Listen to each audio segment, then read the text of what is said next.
आज तक न्यूज़ के मुअज़्ज़ज़ नाज़रीन अस्सलाम वालेकुम। मुअज़्ज़ज़ नाज़रीन इकराम, इससे पहले आप इस कहानी की 65 एक साथ सुन चुके हैं। अब किस्त 66 मुलाहिज़ा फरमाएं। प्रोग्राम बन जाने के बाद मैं उसके साथ तफसीलात तय करने में मसरूफ़ हो गया। उस बार कर्नल भी मशवरा देने में पेश था। मुझे खुशी थी कि उसके और सुल्तान शाह के दरमियान मुआंदाना रवैये का खात्मा हो चुका था और एक अच्छी टीम तश्कील पा रही थी। हामिद ने हस्बे वादा अपना काम पूरा कर दिखाया था। उसकी फराम करदा इतलात के मुताबिक तंजीम के कारिंदों का मुजव्वज़ा इज्तिमा उसी रात खंडरात में होने वाला था। वो खंडरात के मोहल्ले वकूफ़ पर कोई रोशनी न डाल सका, लेकिन वो पहेली हम पहले ही हल कर चुके थे। 12 बजे सुल्तान शाह के भेजे हुए दोनों आदमी 2 वजनी थैलों समेत आ मौजूद हुए। उनके हैबतनाक चेहरों से ही कातलाना वहशत टपकती पड़ रही थी। गजाला कुन तैयारियों की सुन थी, लिहाजा वो अपने जोश और हिजान के बावजूद पुरस्कून नजर आ रही थी। लेकिन सलमा बहुत परेशान थी। मैंने ज़ाला को ताकीद कर दी थी कि उसे पेश आने वाले वाक़यात की हवा भी न लगने दी जाए। उन इंतजामात से मुतमिन होकर मैं जहांगीर और कर्नल के साथ ड्राइंग रूम में जा बैठा। मेरे और जहांगीर के लिए जीवा हाउस की इमारत अच्छी तरह देखी पाली थी, इसलिए प्रोग्राम तय करने में कोई दुश्वारी पेश न आई। नक्शों वगैरह की मदद से कर्नल को भी उसकी जिम्मेदारियों के बारे में समझा दिया गया, लेकिन वो मुसर था कि रात में कार्रवाई के आगाज से बेहतर वो दिन की रोशनी में एक बार दूर से उस खंडर का मुआयना करना चाहता है, ताकि इन वक्त पर किसी गलत फहमी का इम्कान बाकी न रहे। मजबूरन मैंने उसे जाने की इजाजत दी थी। 3 बजे सुल्तान शाह का फोन आया और पता चला कि शुगर क्वीन सुबह से अपने कमरे ही में मौजूद थी। नाश्ता और दोपहर का खाना भी उसने कमरे ही में तलब किया था। मैं भी आज रात की कार्रवाई में शिरकत करना चाहता हूँ। फोन पर उसकी खुशामदाना आवाज उभरी, काम का वक्त आया हो तो तुमने मुझे निगरानी पर लगा दिया है। मुझे आसार नजर आ रहे हैं कि वो आज कहीं नहीं जाएगी। कहो तो उसे छोड़कर आ जाऊं। हरगिज नहीं, मैंने सख्ती के साथ कहा। उसका निगाहों में रहना इस मुहिम से ज्यादा जरूरी है। उसे खासा इसरार किया और मेरे मुसलसल इनकार पर मायूसाना अंदाज में फोन का सिलसिला मुनक़ते कर दिया। अंधेरा फैलने तक घर भर में हर एक के असाब पर तनाव सवार था। हालात के दायरे में बहते हुए हमने एक बहुत बड़ी कार्रवाई का मंसूबा तो बना लिया था, लेकिन उसके अंजाम के बारे में मुझ समेत कोई भी पुर यकीन नहीं था। बस सब ही एक दूसरे की हौसला अफजाई करने की कोशिशों में लगे हुए थे। 7 बजे गजाला ने हस्बे प्रोग्राम अपने कमरे में सलमा को शतरंज में उलझा लिया। जहांगीर ने फुर्ती के साथ मेरी तरह आमियाना सा लिबास पहना और हम दोनों अपने लिबास में बेआवाज पस्तोल छुपाकर जीवा हाउस के लिए रवाना हो गए। हम दोनों को शुरू से आखिरी लम्हे तक जीवा हाउस पहुंचने वाले एक एक फर्क पर निगाह रखना थी। जहांगीर को अकबी समत में मोर्चा संभालना था और मैंने अपने लिए सामने वाला हिस्सा मुंतखब किया था, जिधर सिपाही मामूर थे। अंदाजा ये था कि वो लोग आमतौर के लिए वीरान अकबी रास्ते को ही तरजीह देंगे और सामने का रास्ता इस्तेमाल करने से गुरेज करेंगे, मगर मुझे मुकर्रर वक्त पर सिपाहियों पर काबू पाकर खंडरात में दाखिल होना था, ताकि मौका महल का जायजा लेकर कार्रवाई के आगाज का इशारा दे सकूं। अंदर घुसने के लिए अकबी रास्ता इख्तियार करना मखदूश हो सकता था, क्योंकि उधर उनके मुसल्ला मुहाफिज होने लाजमी थे, जो 2 पुलिस वालों की मौजूदगी के बायस सामने आने से गुरेज करते। जीवा हाउस से काफी फासले पर हम दोनों एक दूसरे से अलग हो गए। टैक्सी के चले जाने के बाद हम दोनों ने मुख्तलिफ रास्ते इख्तियार किए थे और जीवा हाउस पहुंचने तक अपना हुलिया मजदूबों जैसा बना लिया था, ताकि छुपे रहने के बावजूद अगर नागहानी तौर पर किसी की नजर पड़ ही जाए तो हमें नजरअंदाज करने पर मजबूर हो जाए। मैं जीवा हाउस के स्याह से भी खंडरात के सामने पहुंचा तो शाम के गहरे होते हुए धुंधलके में इमारत पर गहरी तारीकी और सन्नाटे का राज था। गिरी हुई दीवार से जरा दूर लान पर दोनों सादा पोश सिपाही करीबी स्ट्रीट लैंप की रोशनी से फायदा उठाते हुए किसी शुगल में वक्त गुजार रहे थे। मैं अपने बाल बखेरे एक दरख्त के तने से टेक लगाए माचिस की तीली से फुटपाथ को कुरेदता रहा, लेकिन वक्त था कि गुजरने का नाम ही नहीं ले रहा था। मैंने सोचा कि शायद हमने इस कदर कबल अज वक्त वहां आने का फैसला करके कोई अक्लमंदी नहीं की थी। मेरे जहन में वो ख्याल नमूदार होने के चंद ही मिनट बाद एक स्याह कार जीवा हाउस से खासी दूर रुकी और उसमें से एक आदमी उतर कर तेज तेज कदमों से जीवा हाउस की तरफ बढ़ने लगा। उस समत में लगी हुई स्ट्रीट लाइट की नाकाफी रोशनी में मैंने देखा कि आने वाले के हाथ में कोई चीज दबी हुई थी। नौवार जीवा हाउस के सामने पहुंचकर बिला झिझक लान में दाखिल हुआ था। वहां बैठे हुए दोनों सिपाही इस्तकबालिया अंदाज में अपनी जगह से उठे थे, जैसे अब तक उसी के मुंतजिर रहे हों। आने वाले ने हाथ में दबी हुई चीज उनके हवाले की और चंद सानियों के बाद वापस से कार की तरफ हो लिया। कार ऐसी जगह रोकी गई थी कि सिपाहियों के लिए उसे देखना मुमकिन नहीं था। शायद आने वाले ने उन्हें यही तासर दिया था कि वो कहीं कुर्बजवार से टहलता हुआ है। कालबनो शख्स सिपाहियों के लिए शराब लाया था, जिसके बारे में मुझे सुल्तान शाह से इल्म हो चुका था। दोनों सिपाही शराब के बारे में खासे नदीदे थे, क्योंकि उन्होंने फौरन ही कदरे अंदर सरक कर मैं नोशी शुरू कर दी। फिर मैं देखते ही देखते वो दोनों लहराते हुए जहां बैठते वहीं ठहर गए। आलमी इज्तिमा के एहतमाम में उनकी बोतलों में बेहोशी की कोई दवा मिला दी गई थी, जिसने मैदे में पहुंचते ही सुराहत के साथ अपना असर दिखा दिया था। उन दोनों के गिरने के बाद अकवी हिस्से की एक इंसानी हेफला नमूदार हुआ, जो उन दोनों के करीब पहुंच कर रुका और उन्हें हिला जुला कर देखने के बाद वापस हो लिया। उसका मतलब था कि A2 के हवारी हमसे पहले वहां पहुंचे हुए थे, ताकि मुकर्रर वक्त रफ्ता रफ्ता सूरत हाल पर अपनी गिरफ्त मजबूत कर लें। तकरीबन 10 बजे मुझे अपनी समत वाली तारीख फुटपाथ पर कुछ दूर एक मुतहरक साया नजर आया तो मैं चौंक पड़ा। न जाने वो कौन था और उधर क्यों आ रहा था। मैंने अपनी पोजीशन में उसी तरह तब्दीली कर ली कि खतरे की सूरत में आने वाले को फुर्ती के साथ अपने पिस्तौल की जद पर ले लूं। जब वो हिबला दबता छुपता करीब पहुंचा तो उसकी चाल की बिना पर मैं पहचान कर हैरान रह गया कि वो सुल्तान शाह था। हम दोनों ने करीबन बैक वक्त ही दूसरे को पहचाना था। तुम यहाँ क्या करते फिर रहे हो? मैंने ताहिर अमेज सरगोशियाना आवाज में उससे सवाल किया। वो अभी अकबी रास्ते से अंदर दाखिल हुई है, वो हैजान अमेज लहजे में बोला। आखिरकार मेरी दुआ कबूल हो ही गई। अब मैं भी तुम्हारा साथ दे सकूंगा। बाकी लोग कहाँ हैं? मैं इधर हूँ। जहांगीर पिछले हिस्से की निगरानी कर रहा है, उसने तुम्हें जरूर देखा होगा। नहीं, मैं कुछ दूर ही रुक गया था। कर्नल और वो दोनों कहाँ हैं? कर्नल बस थोड़ी देर में उन दोनों को असलहा समेत लाता ही होगा।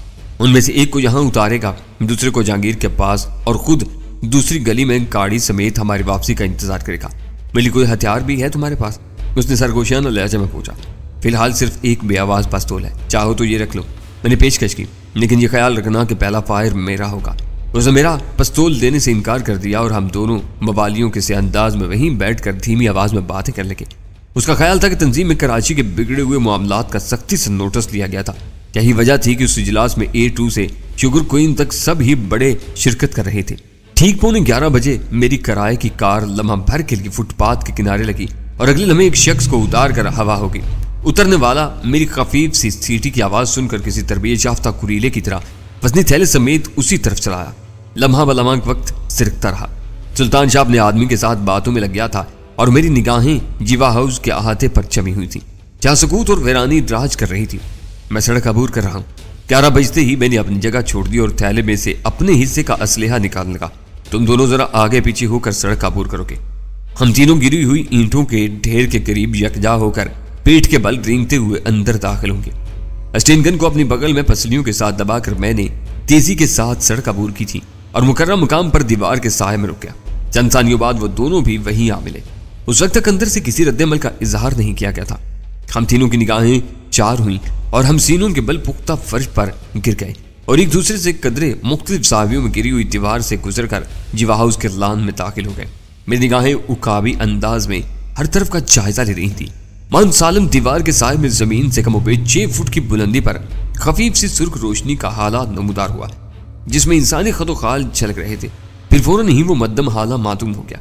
यह अंदाजा लगाना दुश्वार नहीं था कि उन लोगों का छोड़ा हुआ कोई मुहाफिज बिकारी से उकता कर साया दीवार में हथेली के ओट में छुपाकर सिगरेट नोशी कर रहा था। मेरी और सुल्तान शाह की निगाहों का तबादला हुआ और हमने उस मुहाफिज को नजरअंदाज करके आगे बढ़ जाने का फैसला कर लिया। मेरे पास उसके लिए बेआवाज पिस्तौल जरूर मौजूद था, लेकिन मरते हुए मुहाफिज की चीख को रोकने की कोई सूरत नहीं थी। खराशों और रुकावटों की परवाह किए बगैर हम तीनों मोहतात और चौकन्ने अंदाज में आगे बढ़ते रहे। उस दौरान में मुझे तारीक आहते में तारों की छाव में कम से कम 5 इंसानी हेवले नजर आए, जिन्हें बासानी भूना जा सकता था, लेकिन हमने उन्हें बिल्कुल नजरअंदाज कर दिया और आखिरकार हम जले और उधड़े हुए बरामदे तक पहुंचने में कामयाब हो गए। वहां एक तरफ 2 साए बेसुध पड़े हुए थे। सुल्तान शाह उनसे करीब तर था। उसने अपनी नाक चुटकी से दबाकर मुझे आगाह किया कि उनके मुंह से शराब की बू आ रही थी। उन दोनों ने चबूतरे से नीचे पोजीशनें संभाल ली थी और मैं पेट के बल चबूतरे की दीवार से चिपका हुआ ऊपर चढ़ गया। अगले चंद सानियों में मैं बरामदे से गुजर कर राहदारी में दाखिल हो चुका था। जीवा हाउस के सामने खासा वक्त गुजार कर मैंने अंदाजा लगा लिया था कि खुली फिजा के मुकाबले में जली हुई इमारत में इस कदर गहरा अंधेरा था कि वहां पूरी प्लाटून भी आजादाना नकलो हरकत करती रहे तो बाहर से उसका देख लिया जाना नामुमकिन था। मैं इत्मीनान से पंजों के बल खड़ा हो गया। अभी मैं पेशकदमी के लिए समत का तयन कर ही रहा था कि अचानक मानूस सा खटका हुआ। एक बहुत हल्की कराह सुनाई दी और धमक सी सुनाई दी जैसे कोई अचानक गिरा हो। जिस किसी ने भी वो बेआवाज फायर किया उसका निशाना बेखता था। मुबहम सी कराह से जाहिर हो गया था कि गोली बराह रास्त दिल में पवस्त हुई थी और मरने वाले को चीखने की मोहलत तक न मिल सकी थी। मगर वो फायर किसने किया था? मेरे अलावा सिर्फ जहांगीर के पास बेआवाज पिस्तौल था, लेकिन प्रोग्राम के मुताबिक उसे जीवा हाउस से दूर अपने मोर्चे पर होना चाहिए था, जबकि वह आवाज करीब ही से आई थी। गुस्से से मेरी कनपटियां चटकने लगी। अगर उसकी उजलत और बेसब्री का यही आलम था तो वो हम सबको किसी भी लम्हे मौत के मुंह में झोंक सकता था। लेकिन अब मैं मौत के दहाने पर खड़ा हुआ था। मेरे पास इतना वक्त नहीं था कि मैं जहांगीर को तलाश करके सरजश करता। मैं स्टेन गन सीधी करके जीवा हाउस के कॉन्फ्रेंस हॉल की तरफ बेआवाज कदमों से बढ़ने लगा। और तंजीम में हमेशा सरकशी का यही अंजाम होगा। चंद सानियों बाद मेरे कानों में वो आवाज आई और मैं सुन्न होकर रह गया। मगरबी लबो लहजे में अंग्रेजी बोलने वाली वो औरत वीरा लॉयड के अलावा कोई और नहीं हो सकती थी। और तंजीम में हमेशा सरकशी का यही अंजाम होगा। इस बार एक मकामी आवाज में वीरा लॉयड के अल्फाज का तर्जुमा दोहराया गया, शायद उन लोगों के लिए जो उस इज्तिमा में शरीक थे लेकिन अंग्रेजी समझने से कासिर थे। हाल्ट! अंधेरे में मेरे करीब ही से उबरने वाली वो तहकमाना आवाज मेरे असाब पर बिजली बनकर गिरी। पूरे मंसूबाबंदी में मैं ये नुक्ता फरामोश कर बैठा था कि तारीख खंडर के अंदर भी कुछ मुहाफिज मौजूद हो सकते हैं, लेकिन वो सोचने समझने का मरहला नहीं था। लहजा भर के ज़हनी तातुल के बाद मैंने एक झटके से स्टेन गन सीधी की और बारूदी रोशनी में ललकारने वाले का बदन चलनी होकर जमीन पर ठेर हो गया। अंदर शोर गुल बर्पा हो गया था। मैंने फुर्ती के साथ बाएं हाथ से अपनी जेब से ग्रेनेड निकाला और दांतों से उसकी पिन खींचकर उसे कॉन्फ्रेंस रूम की तरफ जाने वाली राहदारी में उछाल दिया। हौलनाक धमाके से फर्श और दीवारें लर्ज उठी। इमारत के कुछ जुलसे हुए हिस्से नीचे आ रहे और फिर बाहर भी स्टेन गन का नगमाती तिलिस्म गूंजने लगा, जिसमें इंसानी चीखें भी शामिल थी। शायद खिड़कियों से कूदकर भागने वालों को जहांगीर और उसके साथी ने बाढ़ पर रख लिया था। मैं चौकन्ने अंदाज में उल्टे कदमों पीछे लौटने लगा ताकि बाहर निकलकर भागने वालों को चुन चुन कर खत्म कर सकूं। रुक जाओ डैनी! इस बार मेरे पास से वीरा लॉयड की सर्द और तहकमाना आवाज गूंजी। स्टेन गन फेंक दो वरना मेरा निशाना बहुत सच्चा है। गोली सीधी दिल में उतरेगी। बाहर 4 स्टेन गन्नें चल रही थी।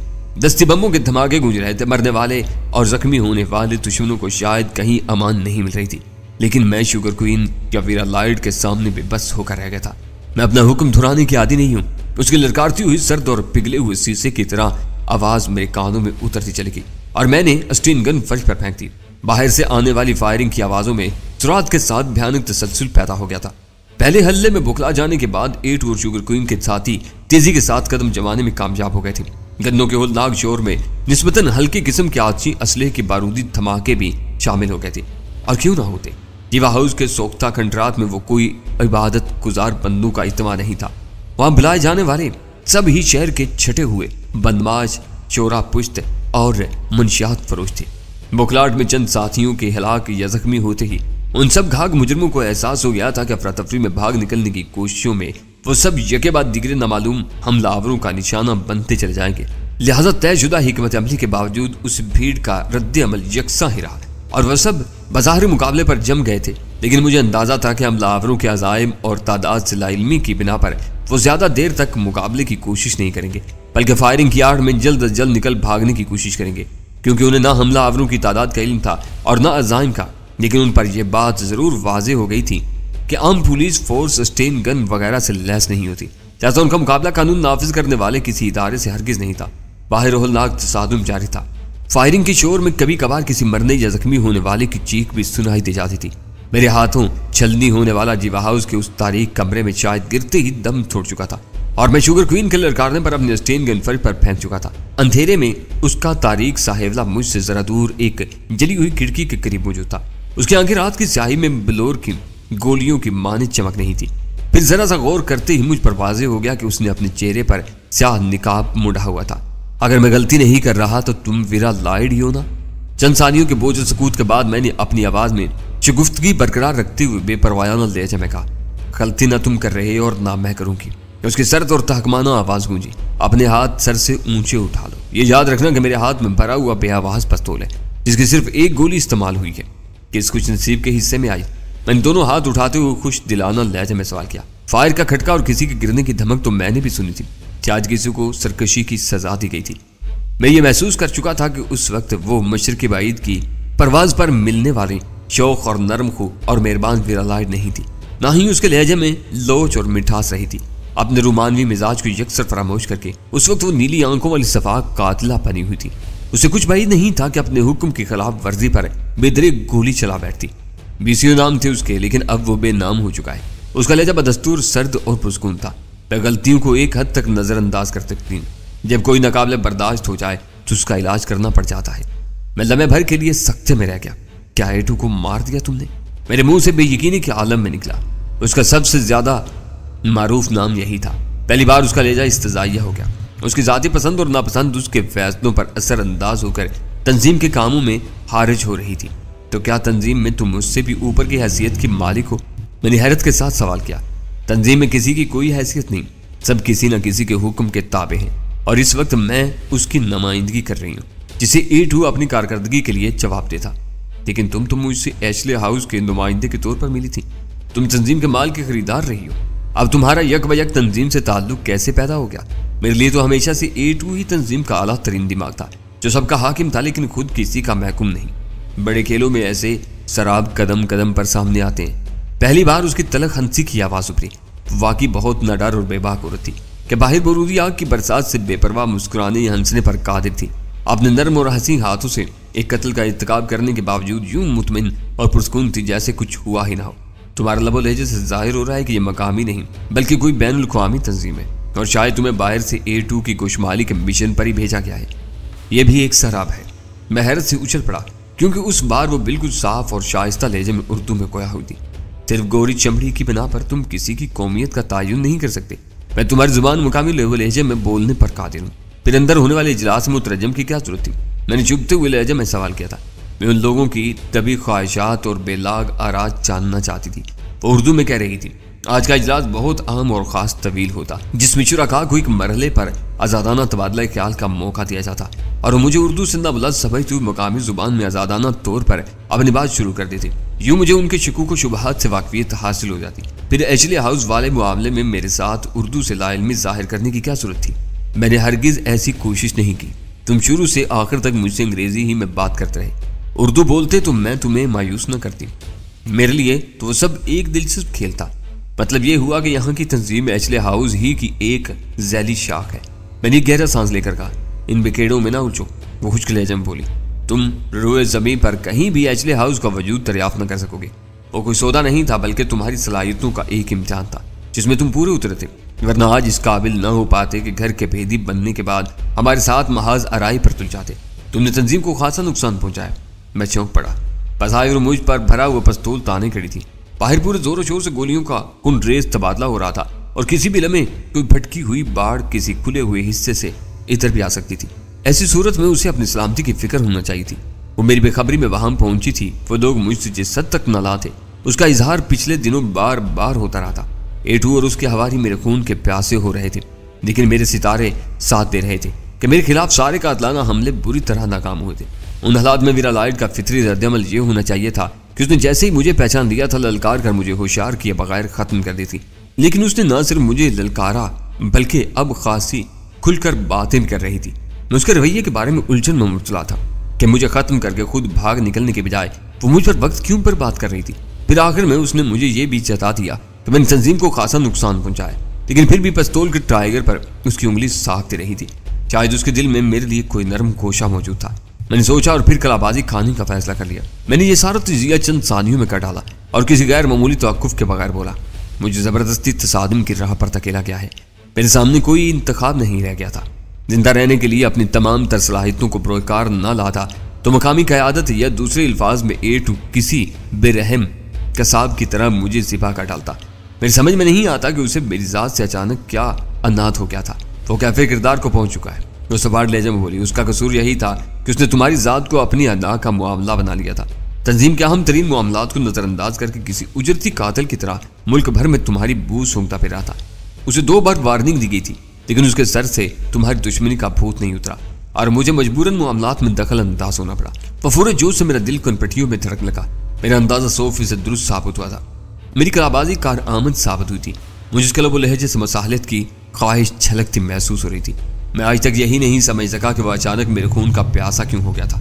मैंने मजीद एक कदम आगे बढ़कर कहा, अगर वो मुझे मेरा कसूर बताकर जवाब तलब करता तो शायद मैं उसे मुतमिन कर देता, लेकिन वो यकतरफा तौर पर मेरे खिलाफ महाज अरा हो गया और मुझे मुदाफत में उसकी गिरबान पर हाथ डालने पर मजबूर होना पड़ गया।